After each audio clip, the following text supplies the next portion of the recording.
Merle Lee, you're going to add to our ongoing conversations to how personal trainers can be the best they can be. You have been in the fitness industry for decades. You've been a gym owner, I believe. You also got an MBA in marketing. One of the things that I think makes you unique in this business is that you talk a lot about changing someone's relationship with food. Should trainers stop giving people meal advice and focus more on behavior instead? Well, I mean, I think for trainers, people are always going to come to them and ask them for meal advice. You know, you walk into a gym and you see a trainer that's all buff and jacked, and you want to know, well, what do you eat? Because I want to do just what you do. And I think for the trainer, you know, it definitely is a challenge because they're not a nutritionist.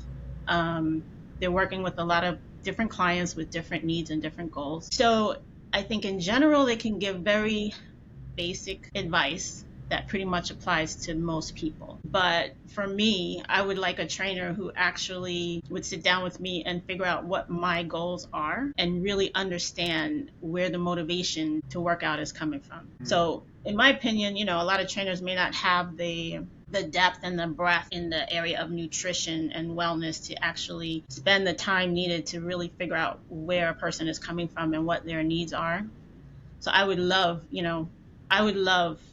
for trainers to partner with somebody like me, because then that is my wheelhouse. So I can spend the time and kind of be a go-between between the trainer and the client. So and that goes to ideal. Yeah, and that goes to ongoing education. We all benefit from ongoing education, which leads me to my next question. You do something with this thing called Wild. Tell me more. It's a program that I am certified in and licensed to distribute. So WildFit was actually created by a guy called Eric Edmeades.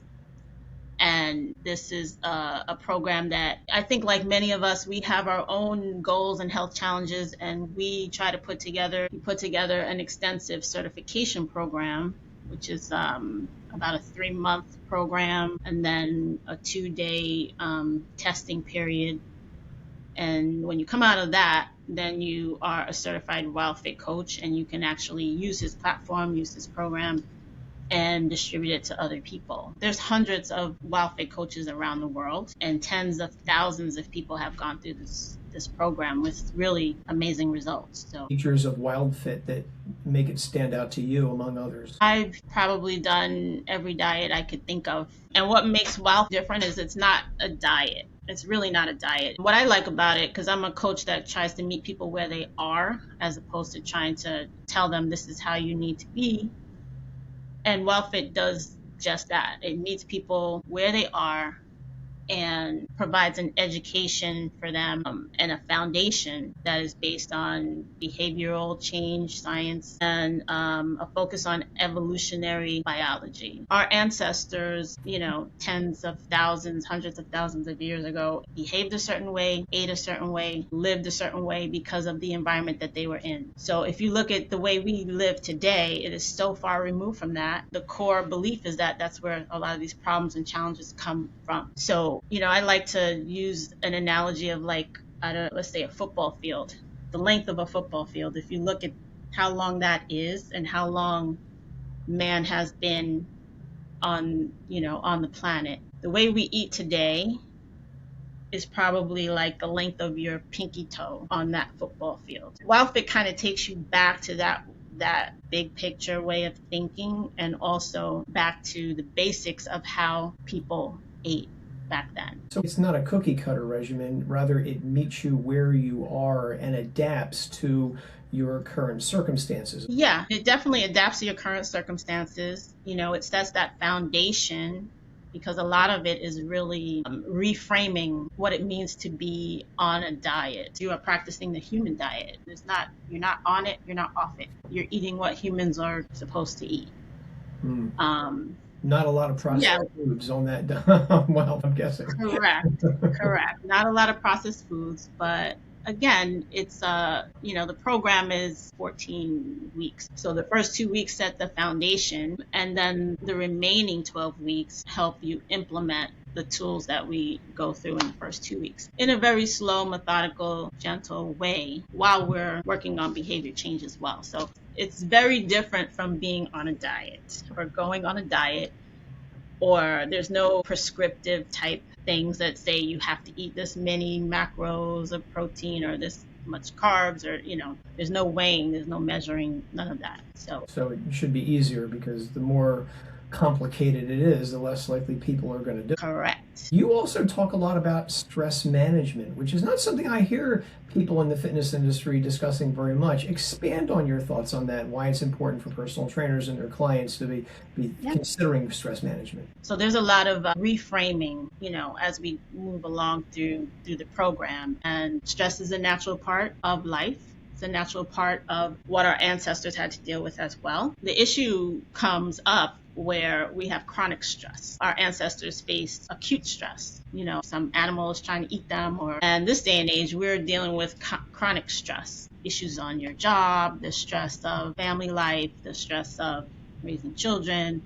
All of these things our body perceives as stress, even though they're not going to kill us per se, like a lion coming to get you. But this long-term chronic stress has a lot of, impact on our health. So managing those signals that come in through different things like breath work and stuff like that, we can biohack how our body responds to stress. So we want to try to stimulate more parasympathetic response. I'm thinking box breathing. That is one of the things we use in WildFit as well. We want to try to relax that nervous system. So that's where the breath work comes in, because there's all different types of breathing. You mentioned box breathing, which is very popular, and that is supposed to stimulate the parasympathetic nervous system. So it's a signal to your body that everything's okay. If you can incorporate breath work into your daily practice, that would help tremendously a lot of people. What do you think the fitness industry is getting wrong when it comes to how we help people change? I'll tell you what I think the fitness industry is doing right, or what I love about it, because I started in fitness. I love the fact that it evolves. It doesn't stay static. There's always new people coming up with new ways to move our bodies, new ways to try to improve our health, try to improve our fitness level. I think the thing that is a challenge is it doesn't take a holistic approach to fitness. It's very focused on moving your body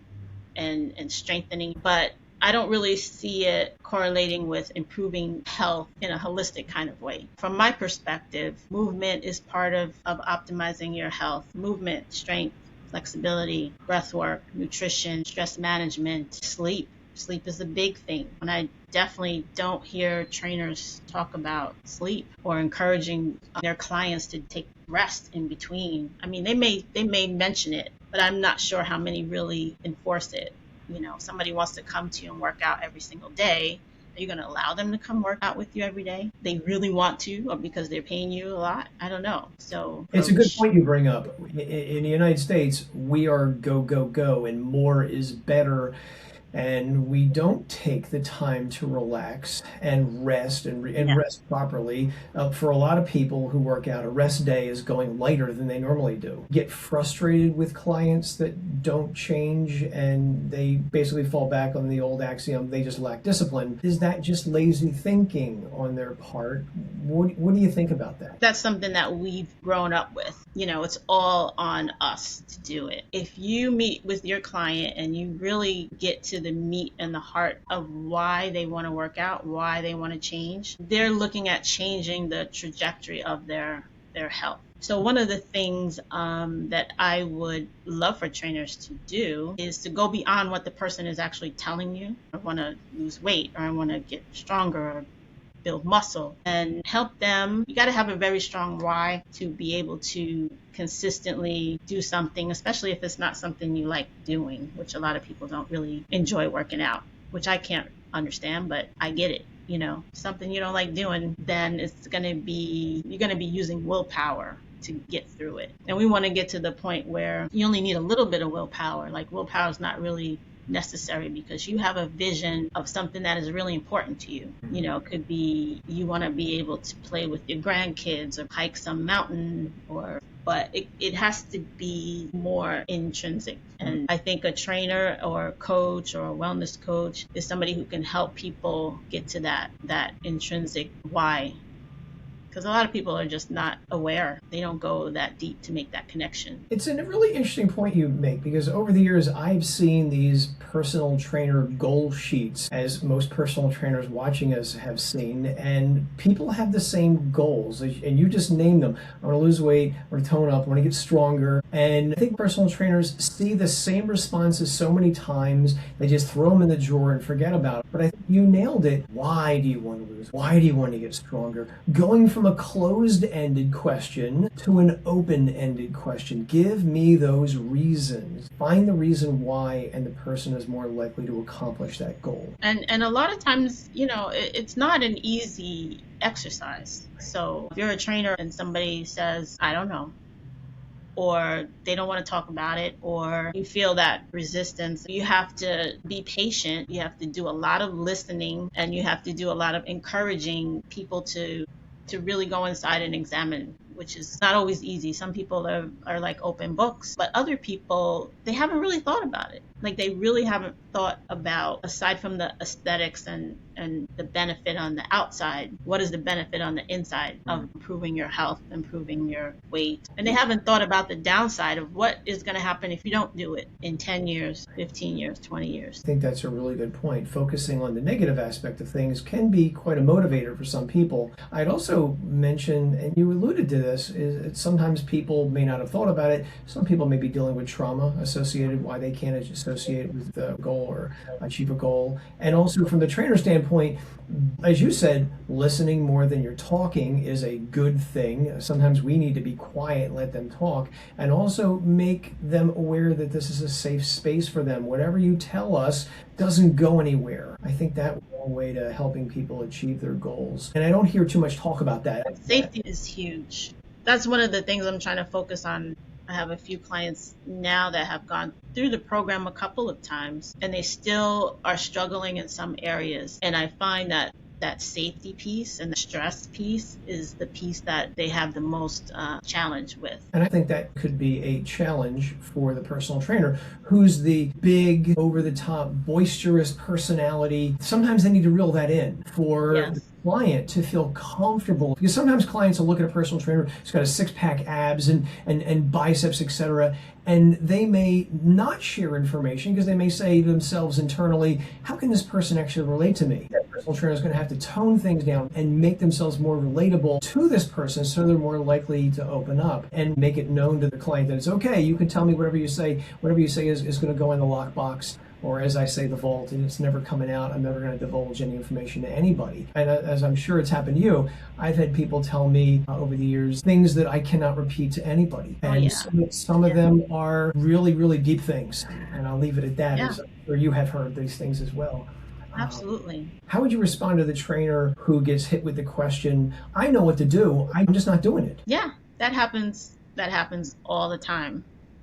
And as a fitness enthusiast, there are plenty of times in my life when not only an enthusiast, but a trainer, all these things, I know what to do, but do I do it? Sometimes I do, sometimes I don't. But I think for the most part, if you can get that person to really connect to their why, they'll do it more times than they won't do it. So perfection is not really the goal. The goal is consistency and also honoring that commitment to yourself. And it has to be deeper than just how you look on the outside or whatever. It has to be deeper than that. So helping people figure that out, that's our biggest challenge. Yeah.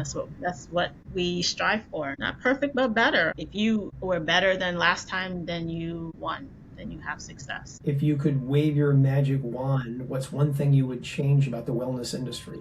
I would love for it to be more defined as I call myself a wellness coach, but it took me, I don't know how long it took me to figure out, like, what am I going to call myself? I'm like, do I call myself a wellness coach? Do I call myself a lifestyle coach? And I think it's so broad and varied out there that it's confusing for the consumer. It's a very fragmented field. Fitness in general is a somewhat fragmented field. I'm focused solely on health optimization. So if I have somebody who wants to work with weights or do something more tailored in that respect, I do have friends who are trainers that I would refer them to, because I'm not really doing that for other people at the moment. What's one thing or more than one thing that people should understand before they're working with a wellness coach? I think they should understand that we are not medical. We don't provide medical advice. We're not nutritionists. Some of us may be, but usually if they are, they will spell that out in their title or whatever. And you need to really find somebody that resonates with you. It needs to be somebody that you feel safe with. Research the person as best you can, and then talk to them,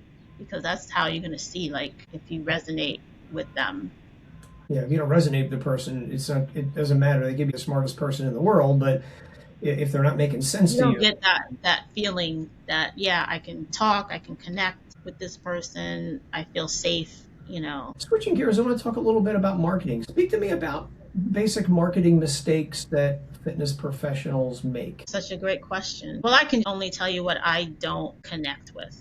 And that is just people who are basically putting themselves out there just to show you how good that they can do something, you know, like either how good they look, or how much they can bench press, or showing you things that are, in my opinion, kind of risky for the general population. Marketing has also been like one of my biggest challenges as well, because, like, what does wellness actually mean? So a lot of my ideas for content and posting is more about education, like, what does a wellness coach do? What does it mean to be a wellness coach? So the challenge would be, how do you connect?